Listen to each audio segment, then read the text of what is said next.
Hello, and thank you for taking a look at the video. This is Joe Garrett with VaultSync Solutions, and we are showing you Cora. And rather than me have to do the demonstration, I'm going to have Cora do it. And here you go. I am typing to run a demo, and then I'm going to click Start Demonstration and do the first question.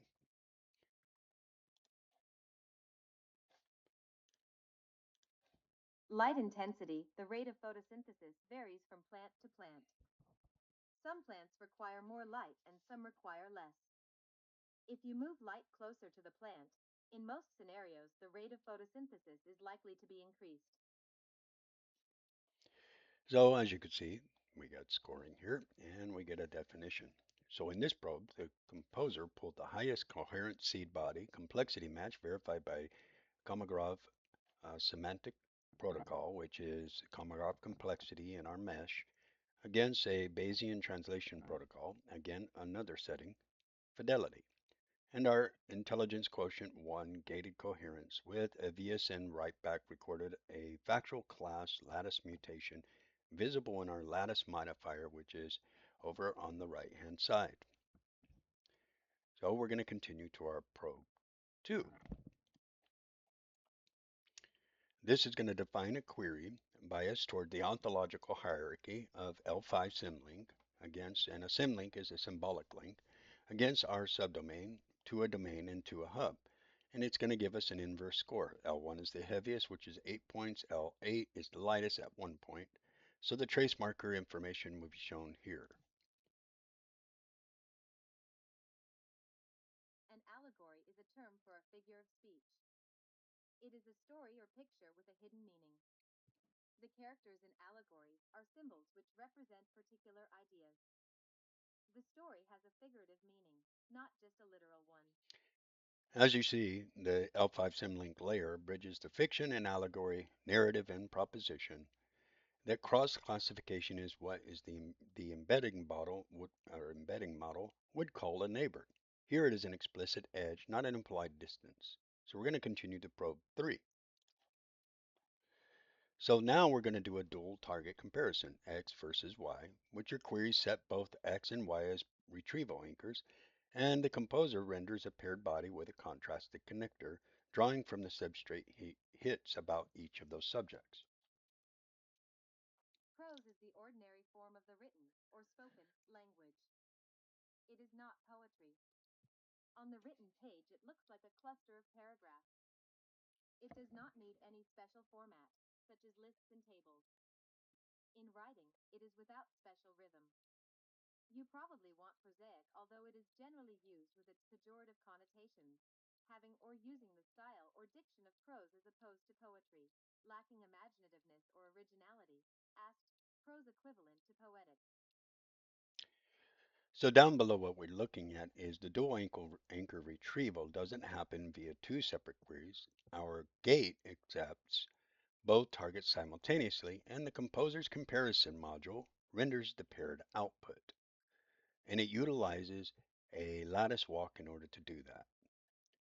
We're moving on to probe 4. Narrative queries trigger a format 3 score boost. Prose plus the dialogue plus verse seeds are multiplied by a 2.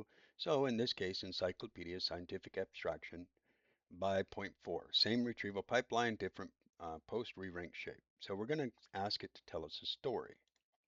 I couldn't evaluate tell me a short story as a math expression, unexpected trailing input at position 6. I'm a numeric evaluator, arithmetic, SQRT, sine slash cosine, log slash exp, constants like pi and e. For physical quantities, masses, distances, fundamental constants, I also have a small codata slash IAU lookup, but it didn't have a match for tell me a short story. For physics scans, black holes, CMB, tokamaks, DFT, etc., try asking by engine name, run black hole scan, hydrogen DFT ground state, and so on. So one of the things that we've been working on, or what I've been working on, is the expression to do direct math operations against GDBS, which is another tool that VaultSync is currently building. However, what I want to to identify is that within the seed structure, we can see that there, even though we did not go against the entire driver architecture and we tried to do a computed space, what we found is that through our fallback, we able to look at different um, leading Bayesian translation protocol scoring against the base seeds of what is in our fallback. And it's still relatively in line with what we're talking about. As you can see, the highest score is this first one, but it's still um, not going against the entire seed structure. And again, it will not, as long as the programming currently is slightly off, which in this case, I tried to do a physics query and it wasn't a physics request. So we're going to move on to probe 5. And again, same problem here. I couldn't evaluate what is 7 times 13 as a math expression. Unexpected trailing input at position 2.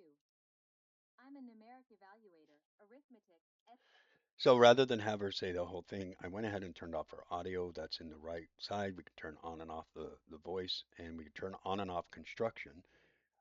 In this case, what she did is attempt to run the math comparison using a GDBS substrate known as GeoNum, and unfortunately, it cannot run it. And down below, what we say is GeoNum operates on a different substrate, which is GDBS. The retrieval pipeline doesn't fire at all right now, showing that this contrasts what Cora does not do. Does not pretend to compute via retrieval. With what she does do, she hands it off to a specialist, in this case GDBS and GeoNet. Now that handoff right now is not working. I am building it. It was enabled. I found some quirks with that model, which I'm now extending on the other side with GDBS. Um, and once that is complete, then these different math computations and indeed queries that tried to go there will be rejected and automatically go to the seed lookup. But both demonstrations identify exactly where I'm at and what the challenges are and exactly where I am with regards to the application. And I wanted to show them directly to you through this demonstration model. And I believe I've done that. And this again is Joe Garrett with vaultsync.com. You can go to our website and review not only Cora, but you can review GDBS.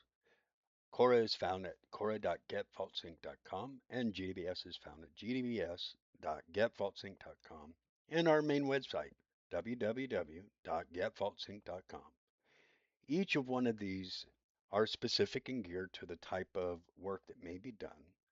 In the case of Cora, it is a geometric language model attempting to bridge um, the connection between what is real data and having a full auditing of what exactly is going on and logging and understanding, as well as computational processing. And GDBS is a solver for physics, computational engineering, material science, and many other domains. Currently, I believe in the area between 14 and 21 different domains. We do have a scientific advisor, and we are working on creating a board of scientific advisors for the future. Um, I encourage you to take a look around. You're more than welcome to. Cora is a free product. GDBS is free for 3 days to sign up for, and then you choose whatever cost you have. And in that choosing, just know that there is a validation where we verify that if your email is associated to a college or a university, of course, we're going to give you academic pricing.